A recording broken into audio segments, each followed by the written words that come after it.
செய்திகள் தொடர்கின்றன. மன்னார்குடி அருகே கஞ்சா போதையில் தாத்தா பாட்டியை அடித்து கொலை செய்து எரித்த பேரனை காவல்துறையினர் கைது செய்துள்ளனர். திருவாரூர் மாவட்டம் மன்னார்குடி அடுத்த காரக்கோட்டை பகுதியில் வசித்து வரும் கலியமூர்த்தி தேவி தம்பதியினரின் மகன் ஐயப்பன். கலியமூர்த்தி தனது மனைவி மகனை பிரிந்து நீண்ட காலமாக வெளிநாட்டில் வசித்து வருகிறார். தாய் தேவியுடன் வசித்து வந்த ஐயப்பன் மன்னார்குடியில் உள்ள தனியார் ஷோரூமில் பணிபுரிந்து வருகிறார். வெளிநாட்டில் வசித்து வரும் கலியமூர்த்தி காரக்கோட்டையில் தனியே வசித்து வந்த நிலையில் அவரது தந்தை பிச்சைமுத்து, தாய் சந்திரா ஆகியோருக்கு மட்டும் பணம் அனுப்பி வந்ததாக கூறப்படுகிறது. இதனால் ஐயப்பனுக்கும் அவரது தாத்தா பிச்சைமுத்துவுக்கும் பிரச்சனை இருந்து வருவதாகவும், மேலும் மன உளைச்சலில் ஐயப்பன் மது பழக்கத்துக்கு அடிமையாகி உள்ளதாகவும் கூறப்படுகிறது. இந்நிலையில் பிச்சைமுத்து வீட்டுக்கு கஞ்சா போதையில் சென்ற ஐயப்பன் தூங்கிக் கொண்டிருந்த பிச்சைமுத்து மற்றும் சந்திராவை கடுமையாக தாக்கியுள்ளார். இதில் இருவரும் நிகழ்விடத்திலேயே உயிரிழந்தனர். இதையடுத்து வீட்டில் இருப்பு வைக்கப்பட்டிருந்த 5 லிட்டர் தேங்காய் எண்ணெயை ஊற்றி இருவரையும் தீ வைத்து எரித்துள்ளார். இது தொடர்பாக அதிகாலை போன் மூலம் தனது தாய்க்கு ஐயப்பன் தகவல் கொடுத்துள்ளார். இதையடுத்து நிகழ்விடத்துக்கு சென்றவர்கள் ஐயப்பனை வீட்டில் வைத்துவிட்டு பூட்டிவிட்டு வடுவூர் காவல் நிலையத்துக்கு தகவல் அளித்துள்ளனர். இதனையடுத்து நிகழ்விடத்துக்கு விரைந்த மன்னார்குடி டிஎஸ்பி மணிவண்ணன், வடுவூர் காவல் ஆய்வாளர் சுகந்தி ஆகியோர் இரு சடலங்களையும் கைப்பற்றி உடற்கூறாய்வுக்காக மன்னார்குடி அரசு மருத்துவமனைக்கு அனுப்பி வைத்து ஐயப்பனை கைது செய்து விசாரணை நடத்தி வருகின்றனர். நாகை அருகே மூடப்படாத தண்ணீர் தொட்டியில் விழுந்த 2 சிறுவர்கள் உயிரிழந்துள்ள சம்பவம் அப்பகுதியில் சோகத்தை ஏற்படுத்தியுள்ளது. நாகப்பட்டினம் மாவட்டம் சிக்கல் கீழக்கரையிருப்பு ஆவராணி மெயின் ரோடு பகுதியைச் சேர்ந்தவர் கலைவாணன். இவரது 4 வயது மகன் பிரவீன் சாய். கலைவாணன் உறவினரான அதே பகுதியைச் சேர்ந்த சாமிதுரை என்பவரது 4 வயது மகன் பவன்சாய். இந்த 2 குழந்தைகளும் நாகை அருகே சிக்கல் 10 பகுதியில் வசிக்கும் அவரது தாத்தா பாரதி மோகன் வீட்டிற்கு கடந்த 1 வாரத்திற்கு முன்பு பள்ளி விடுமுறைக்காக சென்றுள்ளனர். இந்நிலையில் நேற்று மாலை வீட்டை விட்டு வெளியே விளையாட சென்ற குழந்தைகள் இருவரும் நீண்ட நேரமாகியும் வீட்டிற்கு வராததால் உறவினர்கள் பல்வேறு இடங்களில் தேடி அலைந்துள்ளனர். அப்பொழுது பாரதி மோகன் வீட்டிற்கு அருகே புதிதாக வீடு கட்டி வரும் செல்லம்மாள் வீட்டில் தண்ணீர் தேக்குவதற்காக தரையில் கட்டப்பட்டுள்ள மூடப்படாத தண்ணீர் தொட்டியில் விழுந்து குழந்தைகள் இறந்தது தெரிய வந்தது. இதனையடுத்து 2 சிறுவர்களின் உடல்களை கைப்பற்றிய போலீசார் உடற்கூறு ஆய்விற்காக நாகப்பட்டினம் அரசு மருத்துவக் கல்லூரி மருத்துவமனைக்கு அனுப்பி வைத்தனர். இதுகுறித்து வேளாங்கண்ணி போலீசார் வழக்கு பதிவு செய்து விசாரணை மேற்கொண்டு வருகின்றனர்.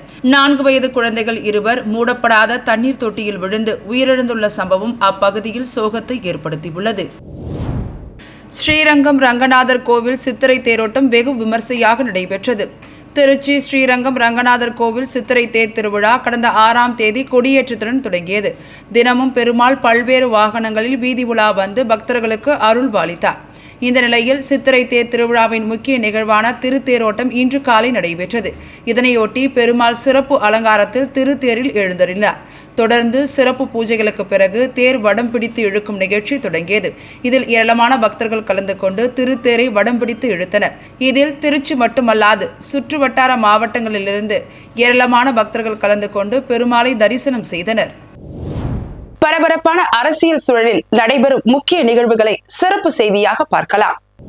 தமிழ்நாட்டின் புதிய முதல்வராக தவேக தலைவர் விஜய் பொறுப்பேற்றதுமே நிர்வாக இயந்திரத்தை சீரமைக்கும் வகையிலும் கொள்கை முடிவுகளை விரைந்து செயல்படுத்தவும் உருவாக்கப்படும் பதவிகள்தான் முதல்வரின் தனி செயலாளர்கள். கூடுதல் தலைமை செயலாளர் அல்லது செயலாளர் அந்தஸ்தில் உள்ள மூத்த அதிகாரிகளை இந்திய நிர்வாக பணி விதிகள் 1954 விதி 4 பார்ட் 2 கீழ் ஆளுநரின் ஒப்புதலோடு முதலமைச்சர் விஜய்க்கு 4 தனி செயலாளர்கள் நியமிக்கப்பட்டுள்ளனர். IAS அதிகாரிகளுக்கான சூப்பர் டைம் ஸ்கேல் ஊதிய விகிதத்தில் பணியமர்த்தப்பட்டுள்ள அந்த 4 அதிகாரிகளும் தவேக அரசு நிர்வாகத்தில் 4 முக்கிய தூண்களாக விளங்குவார்கள். அப்படிப்பட்ட பதவிகளில் யார் யார் நியமிக்கப்பட்டுள்ளார்கள், அவர்களின் பின்னணிதான் என்ன என்பதை இப்பொழுது பார்க்கலாம். முதலில் செயலாளர் 1 என்ற அந்தஸ்தில் நியமிக்கப்பட்டு இருப்பவர் doctor Senthilkumar IAS. 1955 batch IAS அதிகாரியான இவர் 30 ஆண்டுகால நிர்வாக அனுபவம் கொண்டவர். மாவட்ட நிர்வாகம், தேர்தல் ஆணையம், சுற்றுச்சூழல் மற்றும் வனத்துறை என பல்வேறு துறைகளில் பணியாற்றியவர். எந்த அரசியல் சாயமோ சமரசமோ இல்லாமல் கோப்புகளை விரைவாகவும் துல்லியமாகவும் கையாள்பவர் என்ற பெயர் IAS அதிகாரிகள் சர்க்கிளில் டாக்டர் செந்தில்குமாருக்கு உள்ளது. முதல்வரின் தனி செயலாளர் 2 என்ற அந்தஸ்தில் நியமிக்கப்பட்டு இருப்பவர் வி. லட்சுமி பிரியா IAS. முதல்வரின் தனி செயலாளர் 2 என்ற அந்தஸ்தில் நியமிக்கப்பட்டு இருப்பவர் G. Lakshmi Priya IAS. 2006 batch IAS அதிகாரியான இவர் நிர்வாகத்துறையில் மிக குறுகிய காலத்தில் நற்பெயரை ஈட்டியவர் என கூறப்படுகிறது. பொதுமக்களோடு நெருங்கி பழகி அவர்களின் நாடி துடிப்பை நன்கு அறிந்து அறிந்த இவர் மீது இதுவரை எந்தவிதமான ஊழல் புகார்களோ அல்லது சர்ச்சைகளோ ஏற்பட்டது இல்லை. முதல்வரின் தனிச் செயலாளர் 3 என்ற அந்தஸ்தில் நியமிக்கப்பட்டு இருப்பவர் முனைவர் ஏ. அண்ணாதுரை. 2010 IAS அதிகாரியான doctor Annadurai supply chain management மற்றும் ஊரக வளர்ச்சித்துறையில் திறமை மிக்கவர் என கூறப்படுகிறது. டாஸ்மார்க் MD-ஆகவும் விவசாயம் மற்றும் நுகர்வோர் பாதுகாப்பு துறையிலும் அனுபவம் வாய்ந்த இவர் விழுப்புரம் மாவட்ட ஆட்சியராகவும் பணியாற்றியிருக்கிறார். முதல்வர் விஜயின் மக்கள் நல திட்டங்கள் தடையின்றி செயல்படுவதை உறுதி செய்வதே இவரது நியமனத்தின் முக்கிய நோக்கம் என கூறப்படுகிறது. இறுதியாக 2012ஆம் ஆண்டு IAS அதிகாரியான வி. விஷ்ணு செயலாளர் 4 என்ற அந்தஸ்தில் நியமிக்கப்பட்டிருக்கிறார். நெல்லை மாவட்ட ஆட்சியராக திறம்பட பணியாற்றியவர். களப்பணியின் நாயகன் என்று அழைக்கப்படும் இவரின் சேவையை பாராட்டி நெல்லை மாவட்டம் வள்ளியூர் அருகே உள்ள ஒரு குக்கிராமத்திற்கு விஷ்ணு நகர் என்று பெயர் வைத்து தங்கள் நன்றியை வெளிப்படுத்தியுள்ளனர் மக்கள். இவர்களை தவிர சென்னை மெட்ரோ ரயில் நிர்வாகத்தின் மேலாண்மை இயக்குநராக இருந்த MA சித்திக் IAS அரசின் நிதித்துறை கூடுதல் தலைமை செயலாளராக நியமிக்கப்பட்டுள்ளார். முன்னாள் தலைமை செயலாளராக இருந்த முருகானந்தம் IAS வருவாய் மற்றும் பேரிடர் மேலாண்மைத்துறை கூடுதல் தலைமை செயலாளராகவும் நந்தகுமார் டாஸ்மார்க் நிறுவனத்தின் புதிய மேலாண்மை இயக்குநராக நியமிக்கப்பட்டுள்ளார். சுற்றுலா, கலாச்சாரம் மற்றும் அறநிலையத்துறை கூடுதல் முதன்மை செயலாளராக முனைவர் ச. ஸ்வர்ணா IASம் நியமிக்கப்பட்டுள்ளார். குறிப்பாக முதலமைச்சர் விஜய் தலைமையில் புதிய அரசு அமைந்த பிறகு மாநிலத்தின் நிதி நிலைமையை சீரமைக்கவும் டாஸ்மார்க் போன்ற அதிக வருவாய் ஈட்டும் துறைகளில் நிர்வாகத்திறனை மேம்படுத்தவும் மெட்ரோ ரயில் போன்ற மெகா திட்டங்களை நிர்வகித்த அனுபவம் கொண்ட MA சித்திக்கை நிதித்துறைக்கு கொண்டு வந்திருப்பது முக்கியத்துவம் வாய்ந்ததாக பார்க்கப்படுகிறது. தமிழ்நாட்டின் பல்வேறு பகுதிகளில் நடைபெற்ற நிகழ்வுகளை உங்க ஊர் செய்திகள் பகுதியில் தற்போது சுருக்கமாக பார்க்கலாம். திருவாரூர் மாவட்டம் கோட்டூர் அருகே கோவில் சித்தமலையில் இந்திய கம்யூனிஸ்ட் கட்சி நாகை முன்னாள் நாடாளுமன்ற உறுப்பினர் செல்வராஜ் அவர்களின் 2ஆம் ஆண்டு நிறைவு நாளையொட்டி மணிமண்டப திறப்பு விழா பொதுக்கூட்டம் நடைபெற்றது. இதில் கம்யூனிஸ்ட் கட்சியின் மாநில செயலாளர் வீரபாண்டியன் கலந்து கொண்டு முன்னாள் நாடாளுமன்ற உறுப்பினர் செல்வராஜின் மணிமண்டபத்தை திறந்து வைத்தார். இதில் மாநில கட்டுப்பாட்டு குழு தலைவர் கோ. பழனிசாமி, மாநில செயற்குழு உறுப்பினர் வை. சிவபுண்ணியம், நாகை நாடாளுமன்ற உறுப்பினர் செல்வராஜ் உள்ளிட்ட பலர் கலந்து கொண்டனர். தேனி மாவட்டம் கம்பம் அருகே உள்ள நாராயணதேவன்பட்டி ஊராட்சி அமைந்துள்ளது. தேனி நாடாளுமன்ற உறுப்பினர் தங்கத்தமிழ் செல்வன் அவர்களின் சொந்த ஊரான இந்த கிராமத்தில் சுமார் 6000க்கும் மேற்பட்ட பொதுமக்கள் வசித்து வருகின்றனர். இப்பகுதியில் வசிக்கும் பொதுமக்களின் குடிநீர் தேவைக்காக ஊராட்சி நிர்வாகத்தின் சார்பில் முல்லை பெரியாற்றில் ஆழ்துளை கிணறுகள் அமைத்து நாள்தோறும் குடிநீர் விநியோகம் செய்யப்பட்டு வருகிறது. இந்நிலையில் கடந்த 10 நாட்களாக கிராம பகுதியில் வசிக்கும் பெரும்பாலான பகுதிகளுக்கு முறையாக குடிநீர் விநியோகம் செய்யப்படவில்லை என கூறப்படுகிறது. இதுகுறித்து புகார் அளித்தும் நடவடிக்கை எடுக்காததால் 100க்கும் மேற்பட்டோர் காலி குடங்களுடன் சாலை மறியல் போராட்டத்தில் ஈடுபட்டனர். இதனால் அங்கு பரபரப்பு ஏற்பட்டது.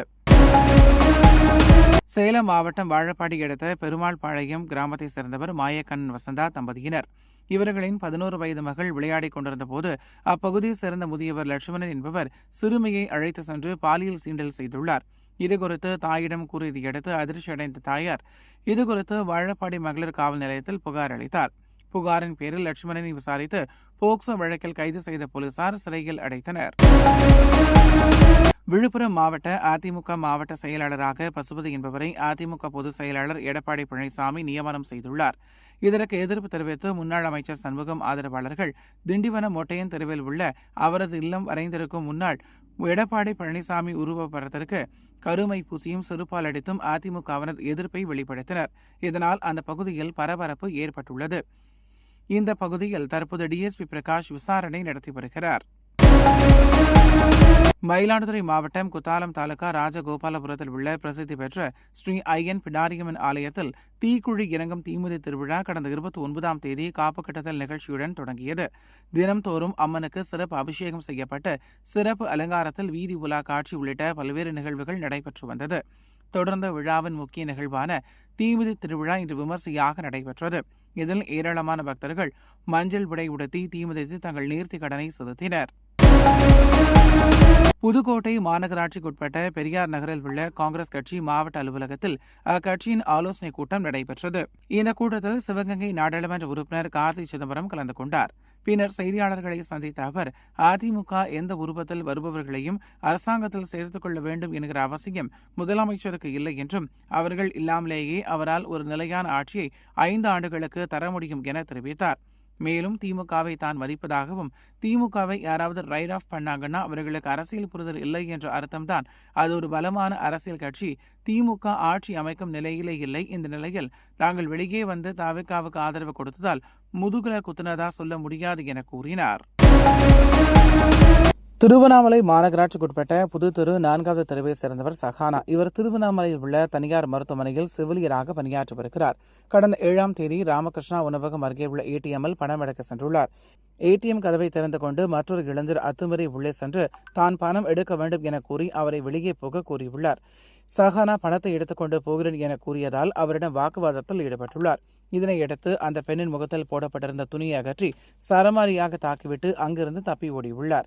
இதுகுறித்து திருவண்ணாமலை காவல் நிலையத்தில் அளித்த புகாரின் அடிப்படையில் காவல்துறையினர் வழக்கு பதிவு செய்து 2 நாட்களாக தப்பியோடிய இளைஞரை தேடி வந்தனர்.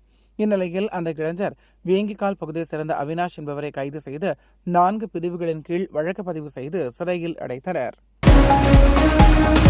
கள்ளக்குறிச்சி மாவட்டம் சங்கராபுரம் அருகே உள்ள கடுவனூர் கிராமத்தை சேர்ந்த விவசாயி பொன்னுக்கண்ணு.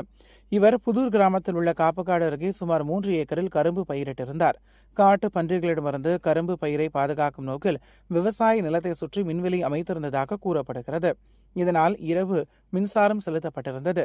தெரியாமல் தனது நிலத்திற்கு சென்ற பொன்னுக்கண்ணு மின்வேலியில் சிக்கி நிகழ்விடத்திலேயே பரிதாபமாக உயிரிழந்தார். இதுகுறித்து தகவல் அறிந்து நிகழ்விடத்துக்கு வந்த காவல்துறையினர் உயிரிழந்த விவசாயியின் உடலை கைப்பற்றி உடற்கூறாய்வுக்காக அரசு மருத்துவமனைக்கு அனுப்பி வைத்து விசாரணை நடத்தி வருகின்றனர். நாகை ரயில் நிலையம் அக்கரைப்பேட்டை மேம்பாலம் கீழ்பெறும் நெல் ஏற்றும் தண்டவாளம் அருகே அக்கரைப்பேட்டை சேர்ந்த மீனவர் அருண் ஆயுதங்களால் தாக்கப்பட்டு உயிர் இழந்த நிலையில் சடலமாக மீட்கப்பட்டார். கேரளாவில் மீன்பிடி தொழில் செய்து வந்த அருண் மீன்பிடி தடைக்காலம் என்பதால் சமீபத்தில் சொந்த ஊர் திரும்பிய நிலையில் கொலை செய்யப்பட்டுள்ளார். இதுகுறித்து காவல்துறையினர் வழக்கு பதிவு செய்து விசாரணை நடத்தி வருகின்றனர். இதேபோல் நாகை அரசு தலைமை மருத்துவமனை வளாகத்தில் கீழ்வேளூரை சேர்ந்த சித்ரா என்ற பெண் இரத்த காயங்களுடன் உயிரிழந்து கிடந்தார். இதுகுறித்து தகவல் அறிந்து சென்ற நகர போலீசார் வழக்கு பதிவு செய்து சித்ராவின் உடலை மீட்டு உடற்கூறாய்வுக்காக நாகை அரசு மருத்துவமனைக்கு அனுப்பி வைத்து விசாரணை நடத்தி வருகின்றனர். ஒரே நாளில் 2 கொலைகள் நடந்துள்ள சம்பவம் நாகையில் பரபரப்பை ஏற்படுத்தியுள்ளது. திண்டுக்கல் மாவட்டம் பழனி தண்டாயுதபாணி சுவாமி திருக்கோவிலில் பக்தர்கள் தங்களது நேர்த்திக் கடனை செலுத்தி உண்டியல் காணிக்கைகள் என்னும் பணி நடைபெற்றது. இதில் ரொக்கமாக மட்டும் 2,59,73,940 ரூபாய் வசூலாகியுள்ளது. மேலும் தங்கம் மற்றும் வெள்ளிப் பொருட்களை பொறுத்தவரை 413 கிராம் தங்கம் மற்றும் 9,005 கிராம் வெள்ளி ஆகியவற்றை பக்தர்கள் காணிக்கையாக செலுத்தியுள்ளனர். இது தவிர 134 எண்ணிக்கையிலான வெளிநாட்டு கரன்சிகளும் உண்டியலில் கிடைக்கப்பெற்றுள்ளதாக கோவில் நிர்வாகம் தெரிவித்துள்ளது. மலைகளின் இளவரசியான நீலகிரி மாவட்டம் உதகைக்கு வரும் சுற்றுலா பயணிகளை மகிழ்விக்கும் பொருட்டு கோடை விழாவின் முதல் நிகழ்ச்சியான 21வது ரோஜா கண்காட்சி இன்று துவங்கியது. நீலகிரி மாவட்ட ஆட்சியர் லட்சுமி ஓவியா தண்ணீர் கலந்து கொண்டு உதகை ரோஜா பூங்காவில் கண்காட்சியை தொடங்கி வைத்தார். இதில் சுற்றுலா பயணிகளை கவரும் வகையில் 2 லட்சம் ரோஜா மலர்களை கொண்டு பறவைகளின் சொர்க்கம் என்ற கருப்பொருளை கொண்டு இருவாச்சி மரக்கூண்டில் கிளி பிரம்மாண்டமாக வடிவமைக்கப்பட்ட அன்னப்பறவை மரக்கொத்தி தத்ரூபமாக ரோஜா மலர்களால் வடிவமைக்கப்பட்ட கழுகு உள்ளிட்ட பறவை இனங்களின் பிரம்மாண்ட வடிவங்கள் அமைக்கப்பட உள்ளன. இதனை ஏராளமான சுற்றுலா பயணிகள் கண்டு ரசித்து செல்ஃபி மற்றும் புகைப்படங்களை எடுத்து மகிழ்ந்து வருகின்றனர். திருப்பத்தூர் மாவட்டம் தருமபுரி முக்கிய சாலையின் குறிப்பிட்ட தூரத்திற்கு சாலை விரிவாக்க பணி நெடுஞ்சாலைத்துறை சார்பாக நடைபெற்று வந்த நிலையில் அந்த சாலையின் ஓரமாக இருந்த பல்வேறு மரங்களை வேரோடு பிடுங்கி மரங்களுக்கு மறுவாழ்வு தருகிறோம் என்ற பெயரில் வேறு சில இடங்களுக்கு சென்று நட்டு வைத்தனர். இதனைத் தொடர்ந்து மாவட்ட ஆட்சியர் அலுவலகத்தின் பக்கவாட்டுகளில் உள்ள காலியான இடங்களில் சுமார் 20க்கும் மேற்பட்ட மரங்கள் வேரோடு நடப்பட்டன. ஆனால் தற்பொழுது மறுவாழ்வு என்கிற பெயரில் நடப்பட்ட மரங்கள் அனைத்தும் மீண்டும் அப்புறப்படுத்தப்பட்டு ஒரு மரத்தை கூட காணவில்லை. நெடுஞ்சாலைத்துறை சார்பாக மரங்களை நோண்டுவதற்கும் அதை நட்டு பராமரிப்பதற்கும் ஒரு குறிப்பிட்ட தொகை செலவழிக்கப்பட்ட நிலையில் தற்போது அந்த மரங்கள் அனைத்தும் காணாமல் போயிருப்பதாக மக்கள் அதிர்ச்சி அடைந்துள்ளனர். கரூர் மாவட்டத்தில் இருந்து திண்டுக்கல் மாவட்டத்துக்கு காவிரி குடிநீர் செல்லும் குழாய் உள்ளது. இந்த குழாயில் திடீரென உடைப்பு ஏற்பட்டுள்ளது. இதனால் சாலையில் குளம் போல் தண்ணீர் தேங்கியது. இதனால் வேதனை அடைந்த அப்பகுதி மக்கள் உடனடியாக காவிரி கூட்டு குடிநீர் குழாய் உடைப்பு பணியினை சரி செய்ய கோரி கான்கிரீட் குடிநீர் குழாய்க்கு தரமாக அமைக்க கோரி வேண்டுகோள் விடுத்துள்ளனர். சென்னை ராயபுரம் சிக்னல் இறக்கத்தில் உள்ள சிக்னல் கம்பத்தில் பட்டணப்பாக்கத்தில் இருந்து டோல்கேட் நோக்கி சென்று கொண்டிருந்த 6D அரசு பேருந்து மோதி சிக்னலுக்காக வைக்கப்பட்டிருந்த கான்கிரீட் உடைக்கப்பட்டது. மேலும் சிக்னலும் திரும்பிய நிலையில் மாறியது. இதுகுறித்து தகவல் அறிந்து வந்த போக்குவரத்து போலீசார் விசாரணை மேற்கொண்டு வருகின்றனர்.